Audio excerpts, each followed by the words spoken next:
we had quoted Balaturim that when Hashem said to Moshe, Ehyeh asher Ehyeh, so he had said that the numerical value of Ehyeh is 21. That's Ehyeh. The first three appellations of the 13,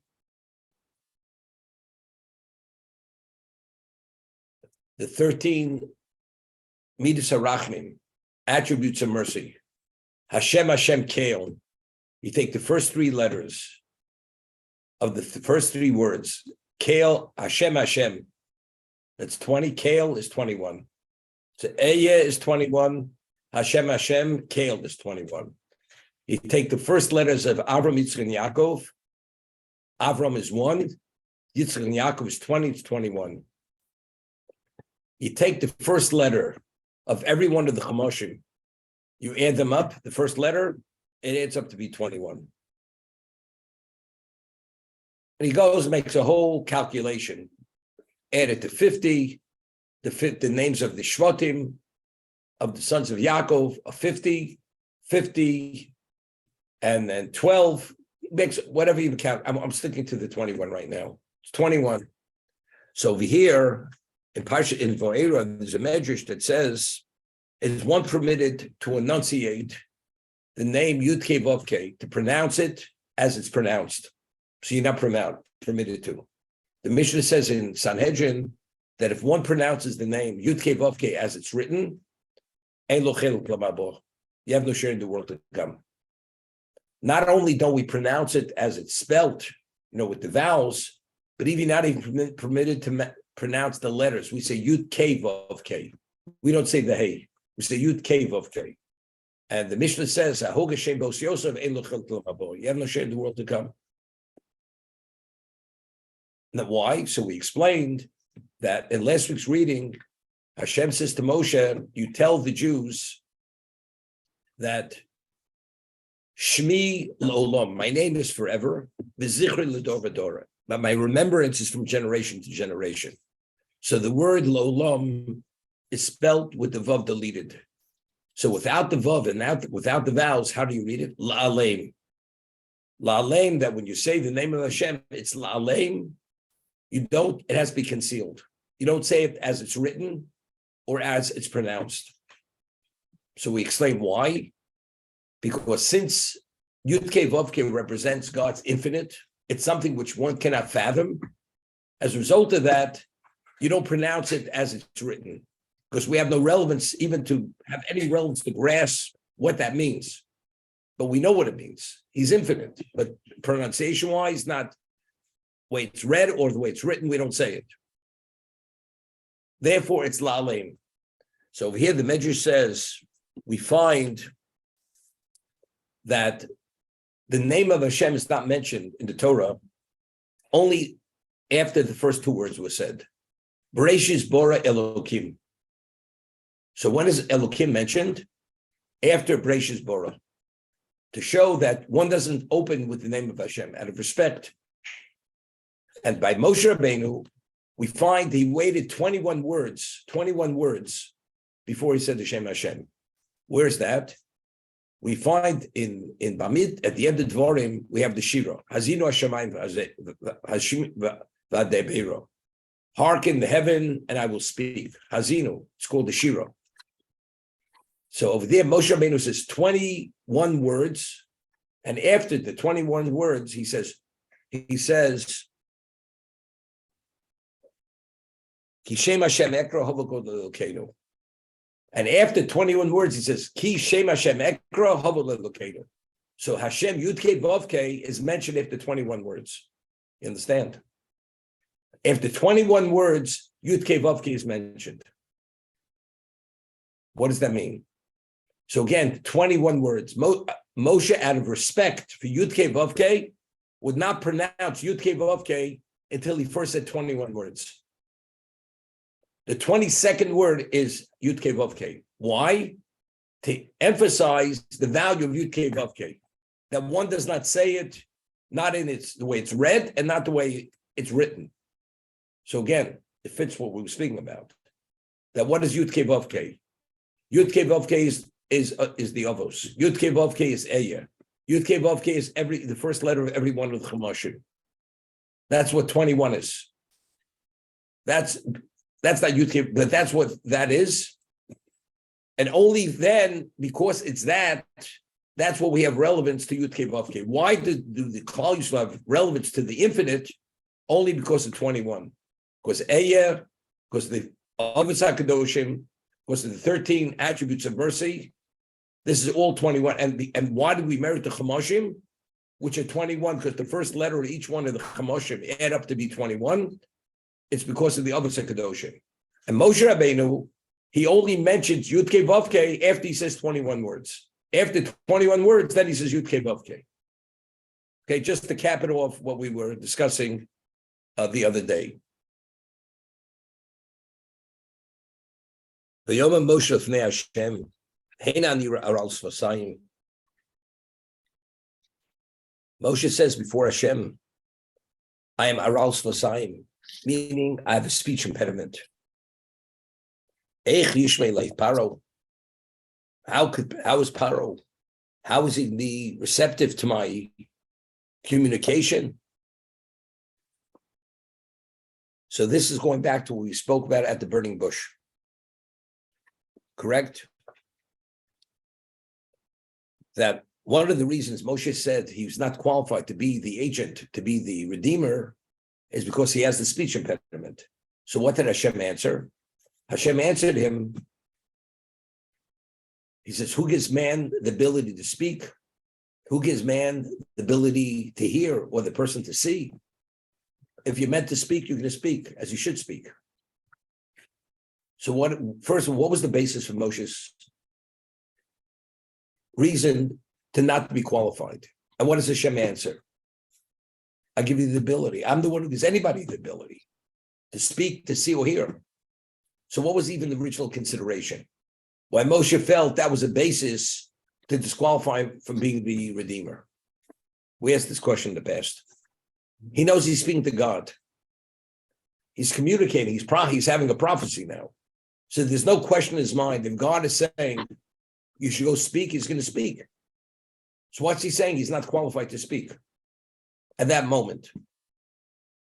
So he'd once said that at that moment, Moshe was not aware yet that God was going public in terms of presenting himself to the world in an undeniable way that he can't be denied his existence, that it's going to be the era of revealed miracles, which are the plagues or the miracles that he's going to present before the Jews, but ultimately before the world. The Makos, which are all revealed miracles. Because we'd said multiple times, they made a Ramban, that if Hashem would go public continuously, it would actually undermine man's ability of free choice. Because God becomes, you can't deny his presence.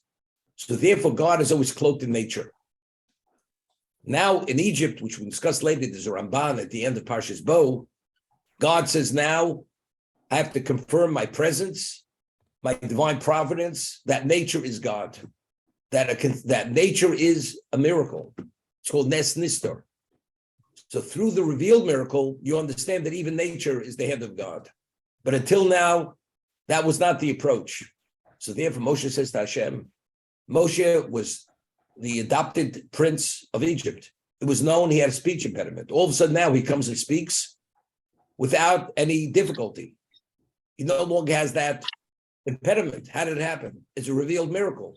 Therefore, he says to Hashem, I'm not qualified. Because based on the understanding of how I'm going to present myself, it's going to be contradictory to the way you want to be seen within existence. Because Moshe at that time didn't yet realize that from this moment going forward, God is going to reveal himself to the world, that nature is actually his hand. That's his hand in nature, but nature is not something which happens by itself, which is natural. It may be the natural order, but the natural order is continually dictated by God willing that natural order.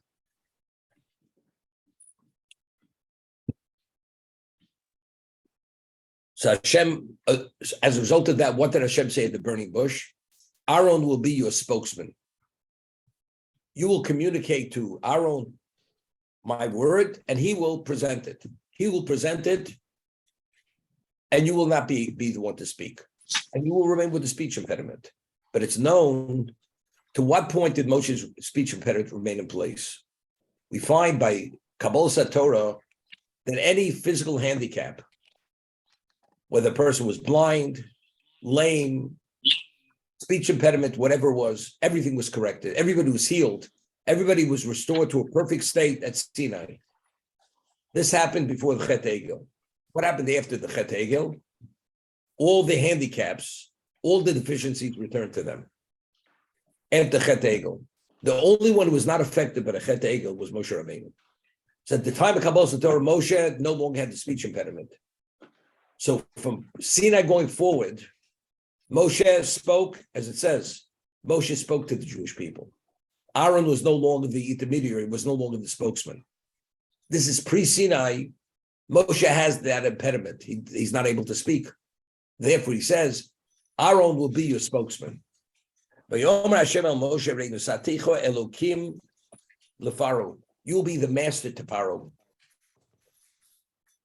And Aaron will be your spokesman. And he goes to explain what this means. You will speak in the presence of Pharaoh all that I've commanded you. But Aaron, your brother, will be the one to communicate that to Pharaoh. But this is all in the presence of Pharaoh. And old Meshilach, and that will cause him to send Bnei Yisrael from his land. So here Rashi says, what's ato tetaber? Hamachas kol shlichus shlichus kvi shishmat b'pi. In every agency, you will just say it once. V'aron nochicho yamlitzeno yatimeno. He will embellish it. Ba'oznei Paro, that it should be receptive and acceptable for Paro to appreciate what's being said. That's Aaron Yeh Diviecha. Now, what was the evolution of this? People have free choice. And this is the Rambam and the other Rishonim, they have to explain this. When the Torah says, Ani akshes le Paro, I will harden his heart. What does that mean? Does that mean that Paro had no choice? Meaning, every person, as the Rambam says, Hilchos Tshuva, why are we culpable or deserving for our decisions, for our initiatives? If a positive initiative, we're rewarded. A negative, a transgression, we're held liable and culpable. Why? Because it's only due to our own initiative that we chose to do right or wrong. Paro will see in a moment. God took away his free choice. But although he took away his free choice, he was held liable and culpable for his being obstinate, for not accepting the obvious, and turning his back on God. But God only began hardening his heart only after the fifth plague. The first 5 plagues, Paro had free choice. Only from the 6th plague going forward, there God withdrew the free choice. He had only had free choice. So the question is, the Rambam asks, so why was he held accountable for saying no? He had no choice but to say no. That's the Rambam, and all the Rishonim, all the commentators address this issue. Why is he held accountable? The Rambam answers that choice is a privilege. But if you abuse the privilege, where it's at a level where it's a level of disrespect and arrogance and defiance, God withdraws the privilege. The first 5 plagues were undeniably God's hand. And yet, Paro acts and behaves like an arrogant person, arrogant at the most extreme level, where he should realize that he's less than a speck on the spectrum.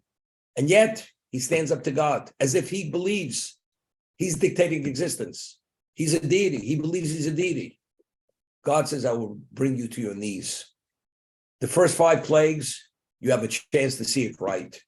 After I give you a chance to see it right, which it's literally, you cannot deny my hand from the sixth plague going forward, that privilege is withdrawn. You no longer have choice. So now, why did Paro not have choice after the first 5 plagues? Because he abused the privilege. So it was his choice not to have choice. That was his choice. So because it was due to your own arrogance and your insubordination to God, it was withdrawn. As a result of that, he's held culpable for anything that goes beyond the 6th plague, because it was due to his own insubordination was that privilege withdrawn. That's the Rambam. Therefore, though it's on the Akshis like Paro, I hardened his heart, nevertheless, he's held fully accountable for every time he said no. Although he had no choice but to say no, because it was his choice to put himself in a position that he's going to say no. I'll give you an example. Person goes and he has an obligation to wear tefillin, and he chooses to amputate his arms, God forbid, and he's not able to put on tefillin. A person, God forbid, has an accident, and he has no arms, he can't put on tefillin. But if a person goes and he intentionally removes his arms not to wear tefillin, for that reason, is that called an onus? He's an onus. No. The reason why you're not able to wear tefillin is because you took your arms off, God forbid. Here it was due to something which God is undeniable. And God presents himself 5 times. God says, something. It's like a person has a meeting with a special person. He says, I give you 5 opportunities, take advantage of having the meeting with the king. You turn the king down 5 times, he says, you're not welcome any longer. So why is he not welcome after 5 times? Because you had a chance to come 5 times to have the audience with the king, and not showing up 5 times when you could have come, you've abused that. You didn't appreciate that right. You don't have that right any longer. So why is he no longer welcome? Because he misbehaved. That's why you're no longer welcome. That's the idea of the Rambam. The other Rishonim explained it this way. One's action only has value if you have choice. God wanted Paro to be deserving of his choice to let the Jews out. That if he should choose to let the Jews out, the Jews leaving Egypt is attributed to himself. The level of mental, emotional, physical trauma of the plagues, no human being would be able to withstand that. So he would just succumb to the pressure. He has no choice. I have no choice but to let you out. God gave him the internal strength to be able to be in a position to make a choice. So the strengthening the heart was not the removal of bechira, of choice, withdrawing his free choice, but rather it's to give him that inner strength to be in a position to make a choice. So if he makes the right choice, he's going to be fully deserving for allowing the Jews to leave Egypt.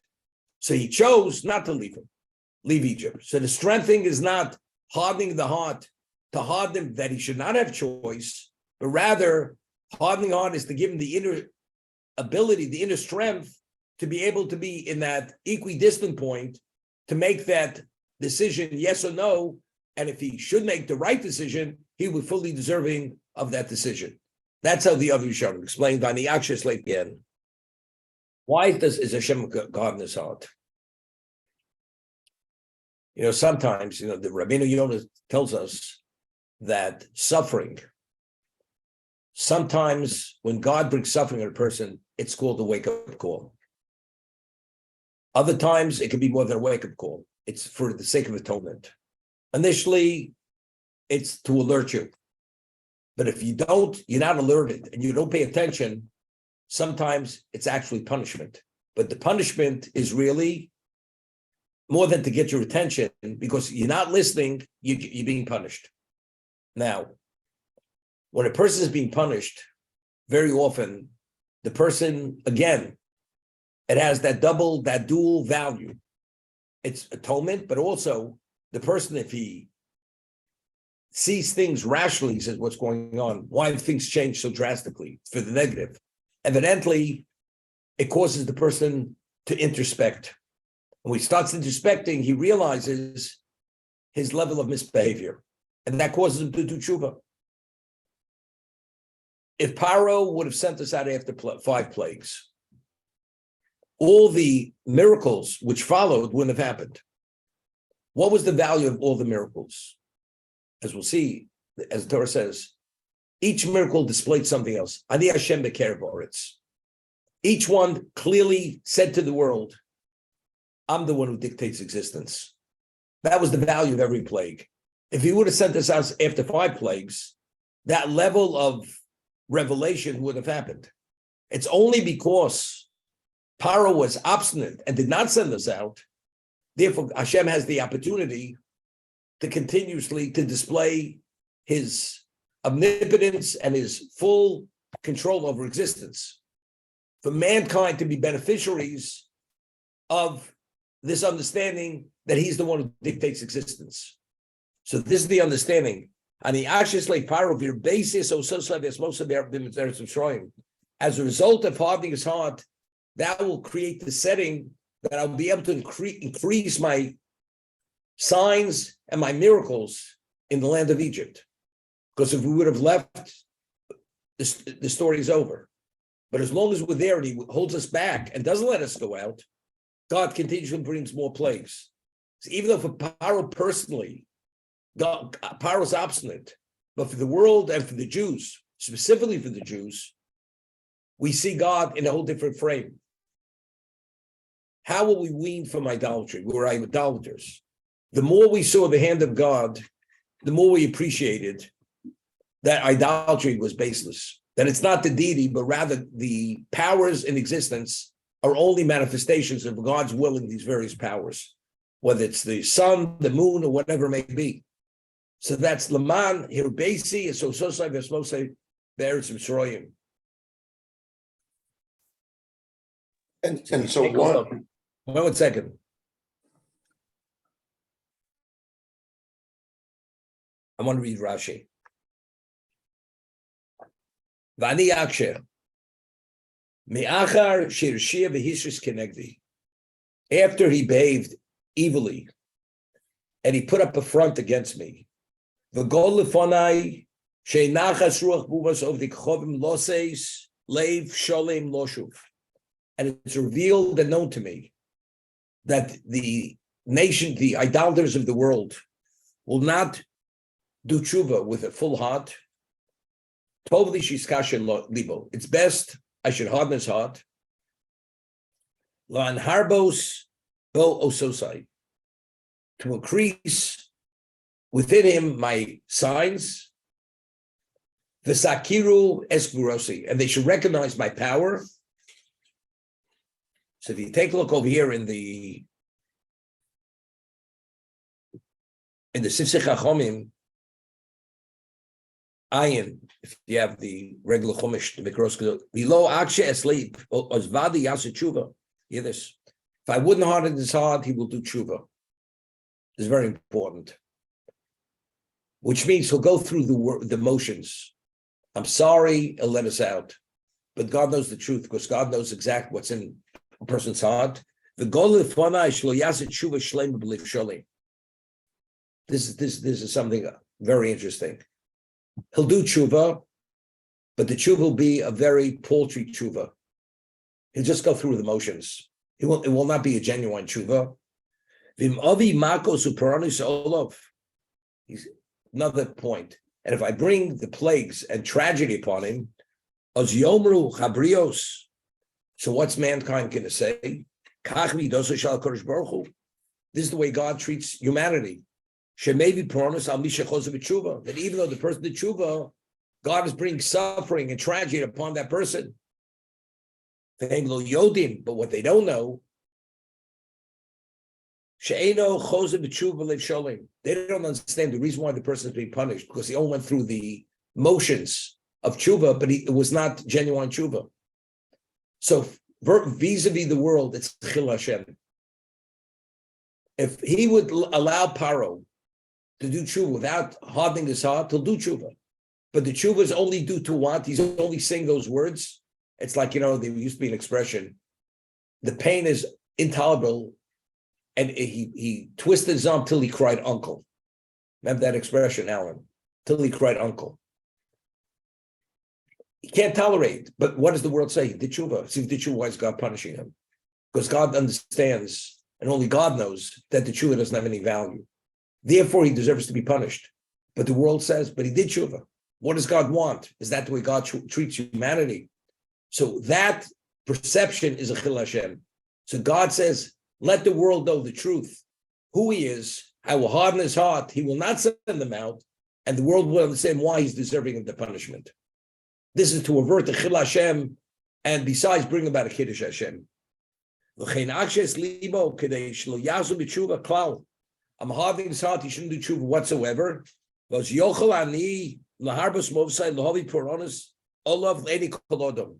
Therefore, without any hesitation, there's no negative side to it. I'm able to bring this tragedy, the miracles, at this level before the eyes of mankind, and therefore everybody will be beneficiaries of seeing it properly without any level of distraction.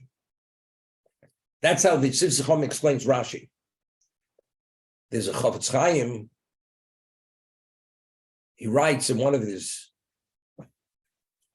works, we find that at the time of the Haskalah movement, or at the beginning of communism, people for generations were observant Jews. And then afterwards, when the Enlightenment movement came, Jews, they took their tefillin and they just stopped wearing them. And not only that, they disgraced them. They were committed to eat kosher. They stopped eating kosher, no Shabbos. They no longer lived lives as Jews. He says, how's it possible? For centuries, these Jews were all committed Jews. And even the same people at one point, up to a point in their life, they were, and all of a sudden they abandoned it totally. Why? How do we understand it? This is the Chafetz Chaim. So Chafetz Chaim writes something similar to what as the Sifsei Chacham explains Rashi here. What's going to happen when Mashiach comes? Or just pre-Mashiach? We have Chevli Mashiach. People who seemingly are righteous, putting on tefillin, eating kosher, observing Shabbos, all of a sudden they're going to be punished. So people are going to right away going to be taken aback and say, what's going on over here? These Jews are all committed Jews. They're putting on tefillin. They go to shul, not synagogue, or not temple. They go to shul. So why is God punishing them? So the Chafetz Chaim says, because only God knows what the quality of that Judaism is. That a lot of this Judaism by all these people is rote Judaism. It's rote. So what does God do? At one point in history, he has these people, they take that tefillin and they stop putting on tefillin. They stop eating kosher. They stop observing Shabbos. They stop observing Yom Kippur. So ultimately, when they're going to be punished, when God will reveal himself to the world at the coming of Mashiach, people will understand why these people are not deserving to be part of that eternity and why they deserve to be punished. That's the Chafetz Chaim. So therefore, he nips it in the bud early enough that it should not appear to be one thing when it's not that. So therefore, he exposes them earlier, so they should not be, to avert this chil Hashem. So similarly here he's saying, Paro will do tshuva. But that tshuva is only going, it's words, it's lip service. It's not genuine. And only God knows what's in a person's heart.